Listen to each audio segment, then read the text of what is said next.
Bismillah. Assalamualaikum warahmatullahi wabarakatuh.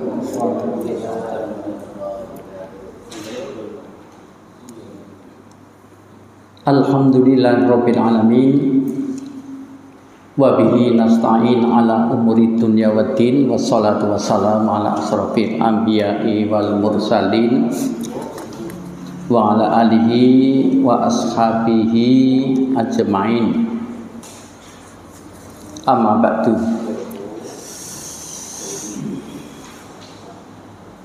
Hadirin dan hadirat, bapak-bapak, ibu-ibu, peserta kajian tarjih yang dimuliakan Allah.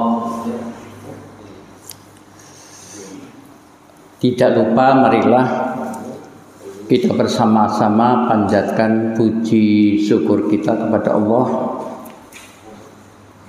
atas berbagai macam nikmat, rahmat, hidayah dan taufik yang telah diberikan pada kita dengan nikmat yang begitu besar, begitu banyak, sehingga mustahil kita akan bisa menghitung satu persatunya.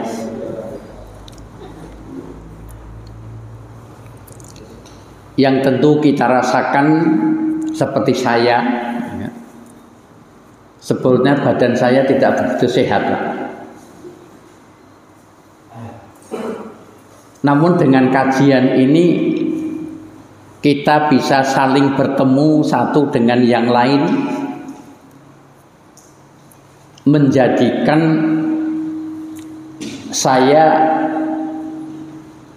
terasa sehat. Itu adalah barangkali salah satu di antara barokah yang diberikan Allah kepada kita. Oleh karena itu perlu kita syukuri dengan baca alhamdulillah, alhamdulillahirrahmanirrahim. Kemudian sebagaimana barangkali kita membaca berita tarjih baru saja melaksanakan munas yang ke-32 sambil memperingati lahirnya tarjih itu sudah 1 abad.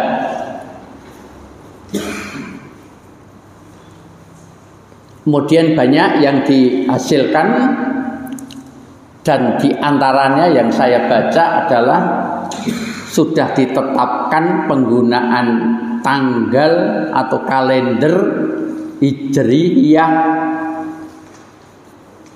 global tunggal, sudah di launching kemarin. Kemudian yang lain sudah juga diterima dan diputuskan, paling tidak dikaji, adalah mengenai wakaf uang. Nah, ini sudah diputuskan. Sehingga dengan demikian Muhammadiyah terus berbenah diri, di samping membenahi hal-hal yang perlu atau diperlukan dalam organisasi, juga melangkah ke masa depan.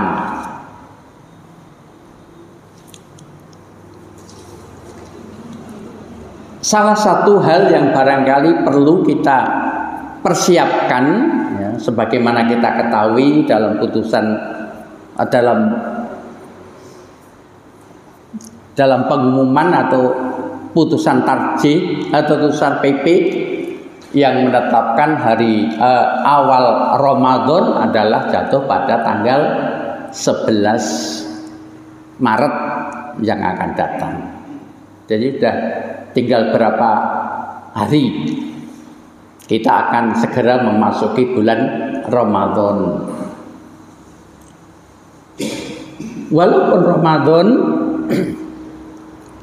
kajian kita tetap berjalan. Jadi tidak, kemarin saya bertemu atau menemui Pak Sekretaris gimana bulan Ramadan tetap saja berjalan. Dan nanti rencananya kajiannya setelah Tarwih. Ya mudah-mudahan ini membawa berkah kita sehingga kita lebih maju lagi atau lebih giat lagi dan maju lagi di dalam mempelajari agama, apalagi dalam hal ibadah yang kita lakukan sehari-hari. Sehingga bapak-bapak dan ibu-ibu, saat ini akan kita kaji mengenai landasan sholat tarawih yang 4 rakaat. Karena apa? Karena umumnya dilakukan 2 rakaat. Salam. Namun di Muhammadiyah ada yang melaksanakan 4 rakaat salam. Nah ini barangkali yang kita perlu kaji karena di dalam masyarakat hal ini masih menjadi perdebatan. Sehingga ada di antara mereka yang menanggapinya kadang-kadang dengan sinis. Oh itu enggak ada dasarnya. Oleh karena kita perlu kaji saat ini. Hadirin dan jamaah yang berbahagia, ini barangkali beda dengan yang sudah-sudah ya, yang sudah ada lembaran. Nah ini kita bikin buku, setiap saya susun seperti buku, sehingga nanti itu distaples sendiri, atau paling tidak ini dilem, dikasih lem itu nempel jadi satu. Segera kita mulai bapak-bapak dan ibu-ibu. Memang di kalangan Muhammadiyah tarawih yang 4 rakaat salam ini banyak dilakukan, walaupun tidak menutup kemungkinan ada yang melakukan 2 rakaat salam, 2 rakaat salam.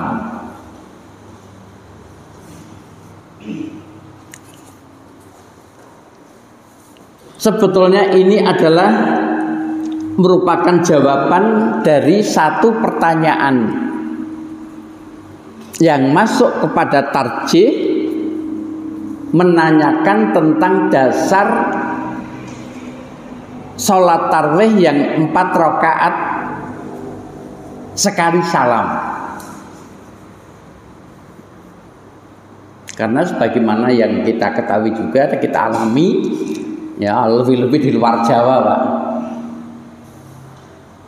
Karena di luar Jawa itu masih sangat terlalu kurang bahan bacaan. Sangat sulit mencari referensi. Ini saya alami ya, ketika saya di NTT umpamanya, cari buku, cari toko buku yang Islami sangat sulit. Di Kalimantan demikian juga.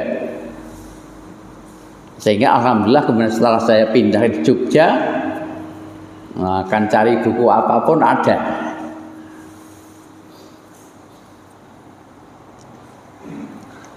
Sebelum kita menjelaskan tentang dasar atau dalil yang menjelaskan sholat tarawih 4 rakaat sekali salam, sebagaimana tadi saya kemukakan, banyak timbul perbedaan pendapat di kalangan umat Islam dalam hal melaksanakan sholat atau ibadah sholat tarawih. Karena ini yang akan kita lakukan, kita laksanakan di bulan Ramadan sebentar lagi. Sehingga saya mestinya tanggal 10 itu ngisi di Klaten, saya izin Mengapa ya nanti tidak sampai itu? Ya, di samping payahnya nanti tidak bisa buka sholat tarawih di Magetan ya. Saya juga kasihan pada jamaah saya sendiri. Ada beberapa hal yang menyebabkan perbedaan pendapat.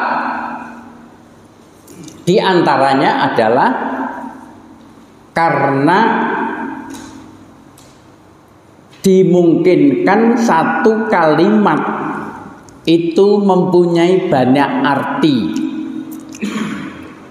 Kalau kita baca Al-Quran umpamanya, ya, kemudian kita cari, kita baca, kita perhatikan di dalam tafsir, apalagi kemudian kita buka kamus untuk mengetahui makna satu kalimat atau satu kata, itu terkadang kita temukan banyak arti. Nah, itulah kemudian menyebabkan juga terjadinya perbedaan pendapat. Yang kedua karena masalah pemahaman hadis atau nas atau dalil. Yang ketiga karena berbenturan atau perbedaan dalil yang dipakai. Yang keempat adalah masalah ta'arud. Ta'arud itu perbedaan pendapat atau saling bertentangan. Ada dalil-dalil kok satu sama lain bertentangan. Bagaimana cara menyelesaikan? Itu terjadi ta'arud.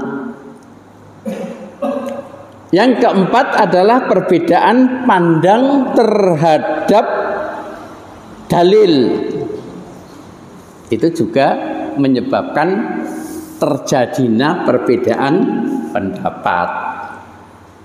Ini langsung saja kita coba perhatikan hadis yang biasa dipakai dasar untuk mengetahui tentang sholat malam. Di sini hanya 3 yang saya sampaikan. Sebetulnya banyak sekali, Pak. Ya, kalau kita membaca bukunya Pak Samsul, ya, PP Muhammadiyah yang dulu ketua Tarjih, ketua Majelis Tarjih, itu banyak sekali di sana disebutkan. Nah, namun kajian ini hanya terfokus pada 3 hadis. Coba kita simak hadis yang pertama. Ini untung teks ini sudah ada sakalnya. Kalau kita baca kitab kuning itu tidak biasa ada sakalnya. Yang pertama, ya, hadis yang pertama itu diriwayatkan oleh Bukhari dari Aisyah radhiyallahu anha. Coba kita simak Bapak dan Ibu-ibu. Qalat Aisyatu, ya, qalat Aisyatu. Aisyah berkata, karena Rasulullah Shallallahu Alaihi Wasallam, bahwa Rasulullah Shallallahu Alaihi Wasallam yusolli fima baina an yafruwa min sholatil isya'i, bahwa Rasulullah Shallallahu Alaihi Wasallam melaksanakan sholat antara, ya, antara waktu setelah sholat isya ilal fajri sampai subuh. Sholat yang dilakukan isya sampai subuh itu dikenal dengan sholat atama. Dan kadang-kadang disebutkan pula dalam hadis sholat isya itu sendiri juga disebut sholat ngatamah. Jadi bukan hanya sholat sunatnya, termasuk isya sendiri itu disebut sholat ngatamah. Yang dilakukan oleh Rasulullah antara sholat isya sampai subuh, yaitu sholat sunat ikhda itu 1, ngasarota itu 10, 1 tambah 10 11 rokngatan.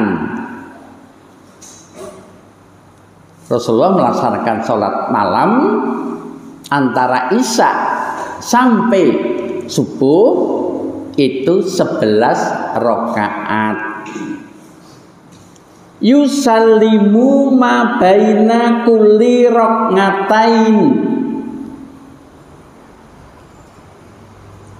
11 rakaat itu dilaksanakan oleh Rasulullah. Yusallimu, Rasulullah salam ma baina kulli raqataini,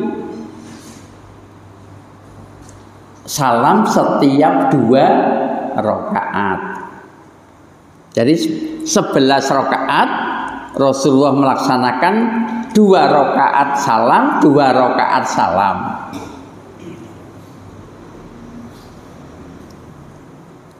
Wa yutiru biwahidah. Kemudian witir 1 rakaat. Jadi kalau 11 dikurangi 1 berapa? 10. 10 dibagi 2 5.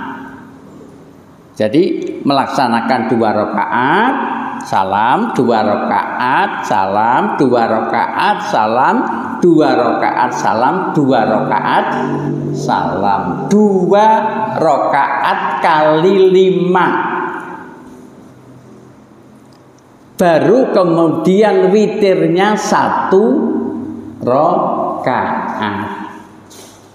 Itu yang dilakukan oleh Rasulullah.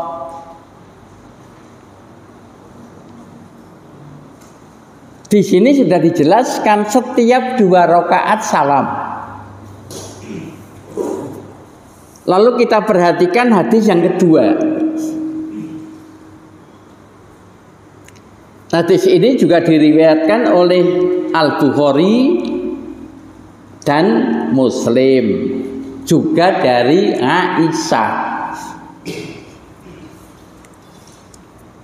Aisyah berkata, qalat Aisyatu, kana Rasulullah sallallahu alaihi wasallam yusolli minal laili. Ya, Aisyah berkata, Rasulullah sallallahu alaihi wasallam melaksanakan sholat malam salasa ngasyarota. Salasa berapa? 3. Wahidun isnani salasun. Ngasyarota 10. Berarti Rasulullah melaksanakan 13 rakaat. 13 rakaat itu dijelaskan oleh Aisyah, Rasulullah yutiru min dalika bi khamsin.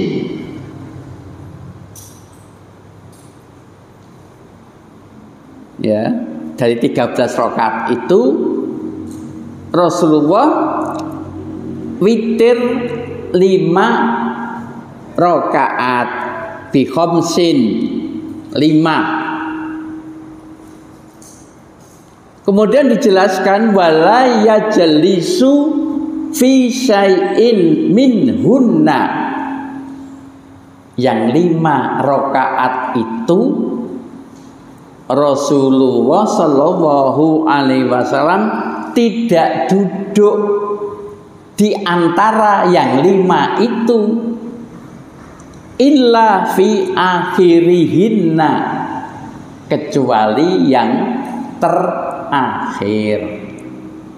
Nah, ini yang sholat 13 rakaat yang dijelaskan witirnya 5.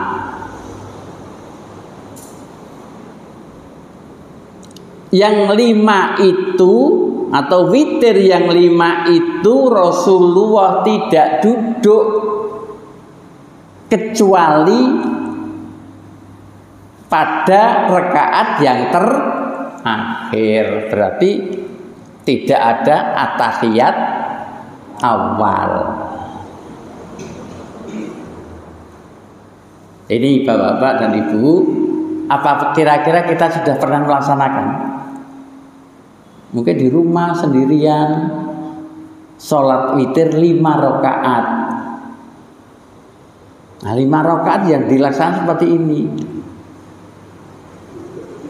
Tidak duduk atau tidak ada at-tahiyat awal, tetapi takbir Allahu Akbar sampai 1 rakaat, berdiri 1 rakaat lagi, berdiri lagi 1 rakaat, berdiri lagi 1 rakaat, berdiri lagi 1 rakaat. Jadi 5 kali, tidak ada berhenti atau tidak ada salah at-tahiyat awal. Ini yang dijelaskan, tetapi yang 8 tadi tidak dijelaskan.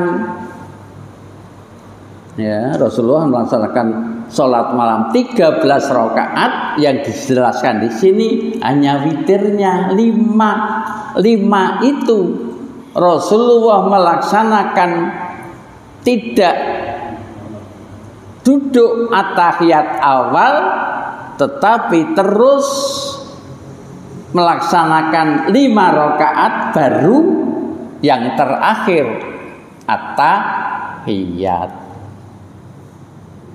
Ini yang 8 tidak disebutkan. Apa 2 rakaat atau 4 rakaat? Belum disebutkan. Sekarang kita lihat yang ketiga. Hadis yang ketiga.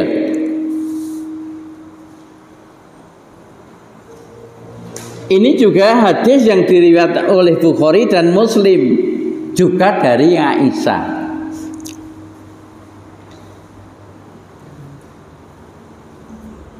Yaitu ana Isata.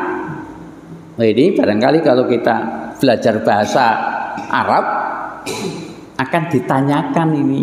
Loh, itu ada ngan itu harfu jarin, kok ini Isata? Ya, ada ngan. Kalau yang lain ngan Rasulillahi. Nah, ini ada ngan Isata. Mengapa, Pak? Ini termasuk kalimat ghairu munsharif, yang tidak menerima tanwin. Karena itu jarnya, alamat jarnya fathah. Nah, ini nanti dikaji tersendiri. Dan itu banyak dan panjang kajiannya itu. Kita lanjutkan.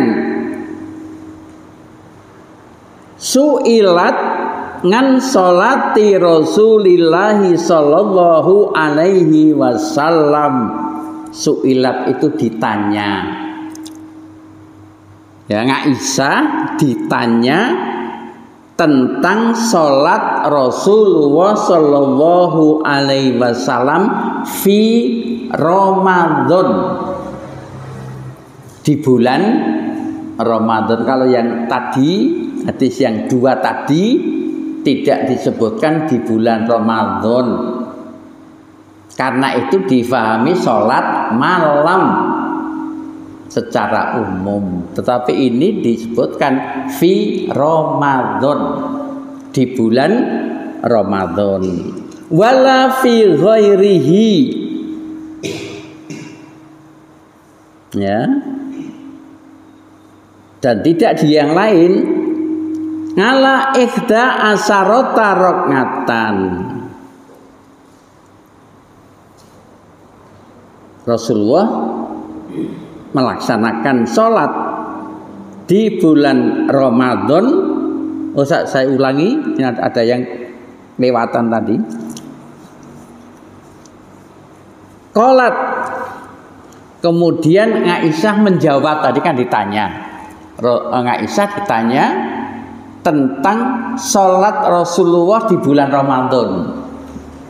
Maka kemudian qolat, Aisyah bertanya, Aisyah menjawab, makana Rasulullah sallallahu alaihi wasallam yazidu fi Ramadana wala fi ghairihi. Aisyah kemudian menjawab bahwa Rasulullah Shallallahu Alaihi Wasallam tidak menambah baik di bulan Ramadan wala dan juga fi ghairihi, tidak pula di luar Ramadan. Ngala ikhda ngasarota rokatan, Rasulullah melaksanakan 11 rakaat. Ikhda 1 asarota 10, berarti menjadi 11 rakaat. Ini yang dilakukan oleh Rasulullah baik di bulan Ramadan maupun di luar Ramadan. Ngala ikhda ngasarota rakaatan. Di dalam melaksanakan yang 11 rakaat tadi, di sini dijelaskan oleh Aisyah, yusolli arba'an. Rasulullah melaksanakan 4 rakaat. Fala tas'al, janganlah kamu tanya, ngan husnihinna wa tulihinna. Husnun itu kebaikan, baiknya, husnihinna baiknya sholat, ya, baiknya sholat atau baik sholatnya itu, wa tulihinna dan panjangnya. Yang 4 rakaat itu jangan ditanya. Rasulullah melaksanakan dengan baik. Jangan ditanya bagaimana baiknya sholat Rasulullah. Batulihinna dan panjangnya. Ini barangkali ada rahasianya ini. Mengapa tidak boleh ditanya? Karena andai kata ditanya, dijelaskan, barangkali kita juga belum mampu, tidak mampu atau bahkan tidak mampu untuk mengikuti seperti sholat Rasul.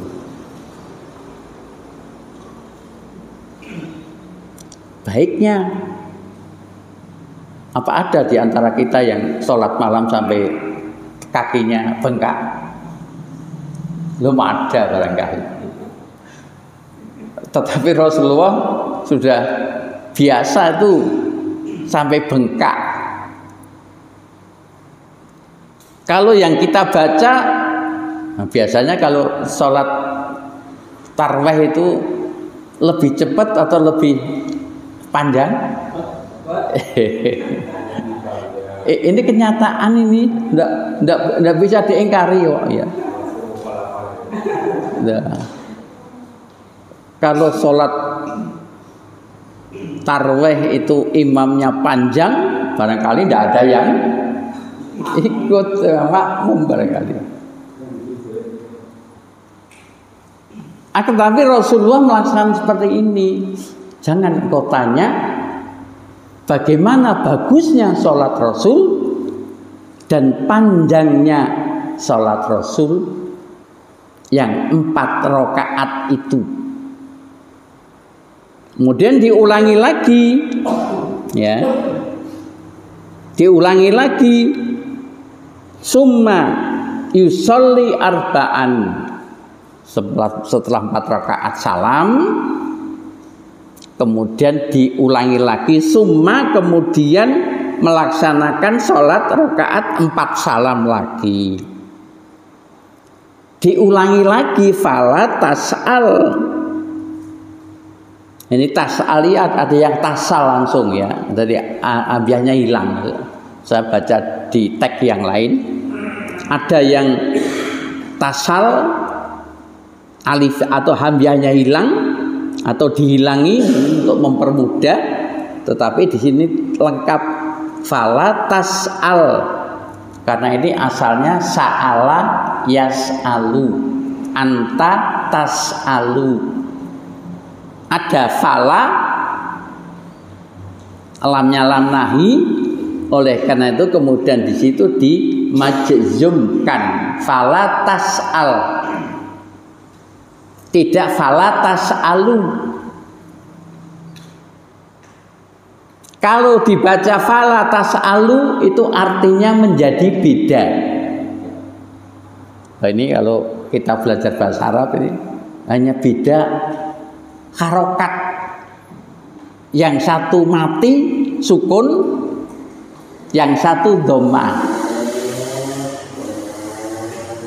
Oleh karena itu begitulah pentingnya sakal.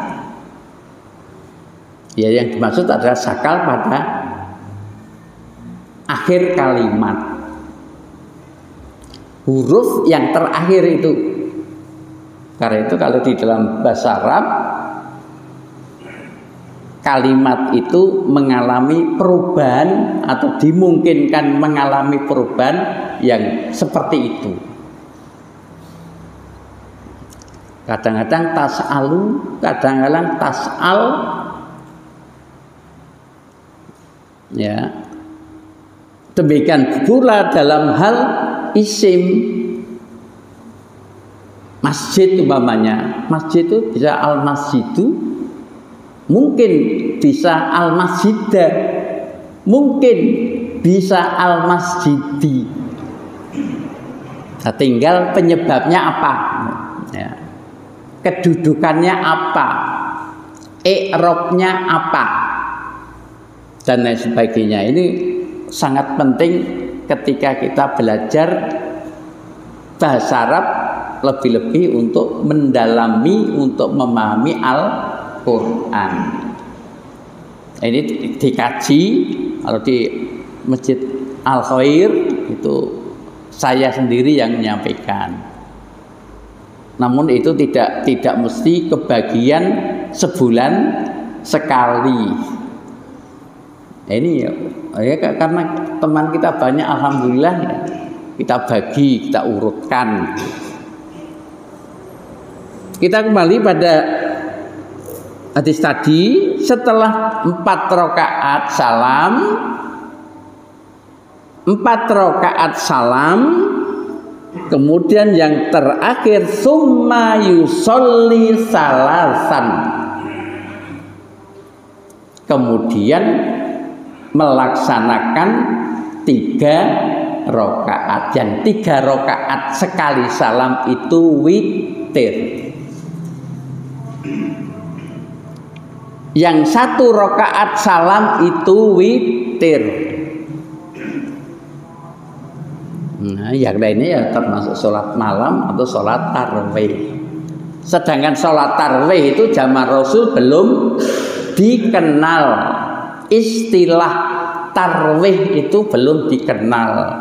Yang dikenal adalah sholat di bulan Ramadan atau malam Ramadan. Ini perlu sekali kita pahami, sehingga manakala kita bertengkar masalah sholat tarwih, ya, sholat tarwih sendiri itu belum ada, istilah tarwih itu sendiri belum ada di zaman Rasul. Adanya adalah belakangan. Mengapa dikatakan sholat tarwih? Tarawih, tarwihun itu istirahat namanya. Jadi karena sholatnya itu 2 rakaat salam, 2 rakaat salam, atau 4 rakaat salam, 4 rakaat salam, itu kemudian karena istirahatnya itu kemudian disebut dengan sholat tarwih. Apalagi yang sampai ada yang 20, kemudian ada yang 40 rakaat, ada yang 36 rakaat. Ya. Kemudian cara melaksanakan pun juga berbeda-beda. Itu nanti bisa kita baca ya. Itu dalam kitabnya Pak Samsul, itu karangan Pak Samsul ada. Bisa Mas. Iya. Hadirin dan jamaah yang berbahagia, jadi dengan demikian maka bisa kita pahami, seandainya kita ingin melaksanakan sholat tarwih yang 2 rakaat sesuai dengan hadis ini, laksanakan 2 rakaat 5 kali, baru witir 1 kali. Kalau ingin melaksanakan sholat yang 4 rakaat, 3 rakaat. Akan tapi sekarang di masyarakat kita temukan bermacam-macam.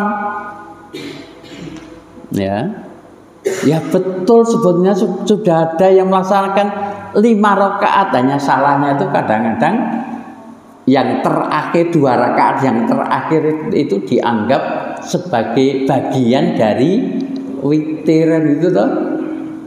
Usolli gimana? Sholat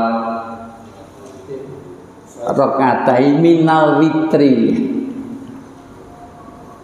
Nah, itu sebetulnya andikan tidak disebut sudah betul.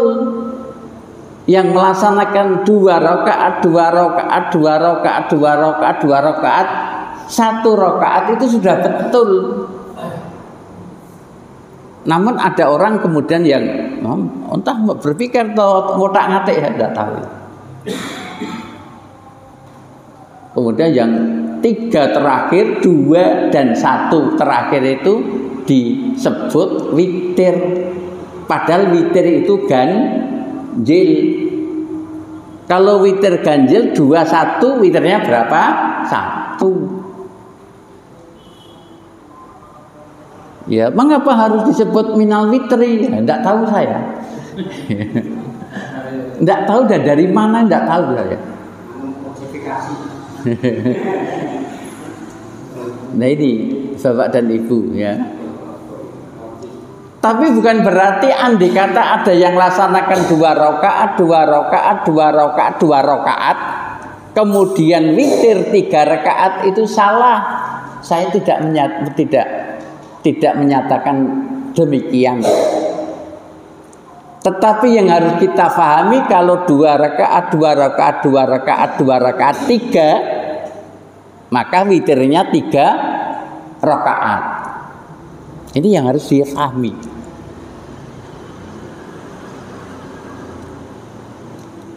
Tetapi kalau 2 rakaat 5 kali kemudian 1 rakaat, maka witirnya 1.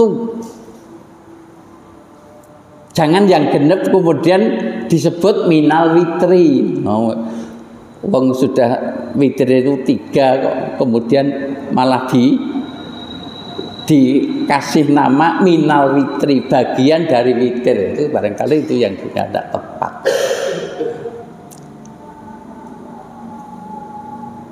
Ini barangkali Bapak dan Ibu ada yang bertanya barangkali? Iya.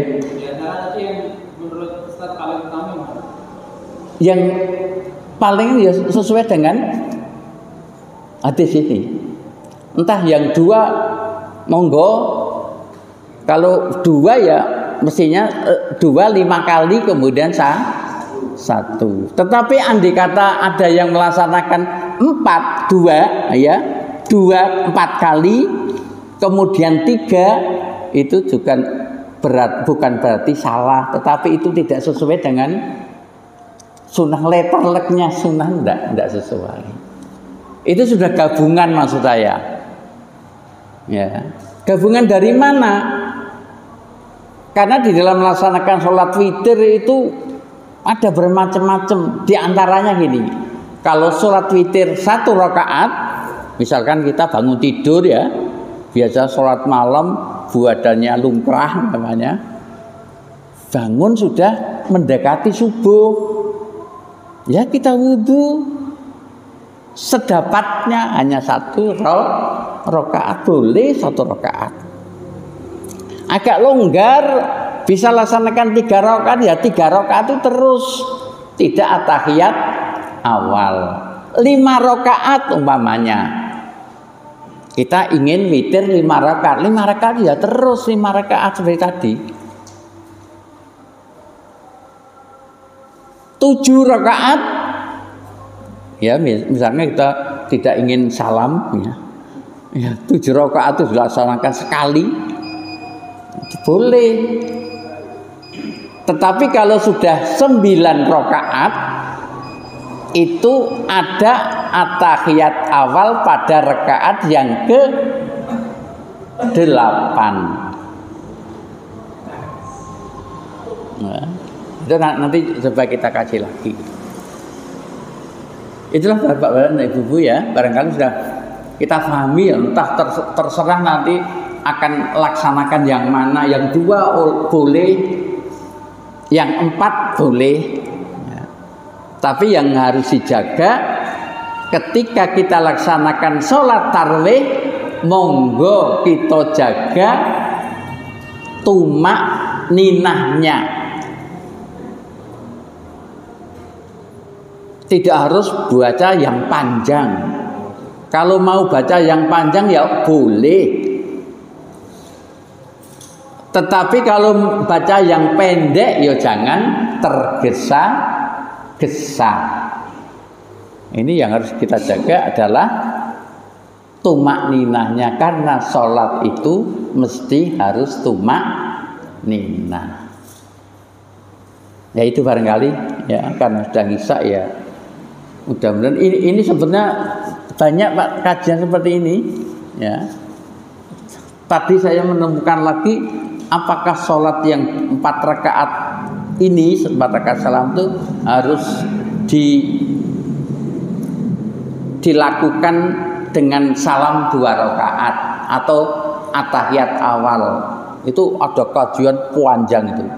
Saya kumpulkan ini ada hampir 60 halaman. Tapi intinya yaitu yang dipakai dasar mereka itu ada tidak pas. Ringkasnya yang 4 rakaat itu tetap dilaksanakan 4 rakaat sekali salam. Kalau ada yang pakai tahiyat awal itu tidak ada. Dasar yang mereka pakai, yang mereka kemukakan itu adalah sangat lemah, di samping tidak pas dalam berdalil. Itu ringkasnya seperti itu, tapi itu panjang sekali uraian. Nah, baru kemarin saya dapatkan. Ya mudah-mudahan Bapak dan Ibu, karena sholat itu terikat oleh shollu kama ra'aitumuni usolli, ya monggo kita lakukan sholat yang berdasar dengan sunnah Rasul.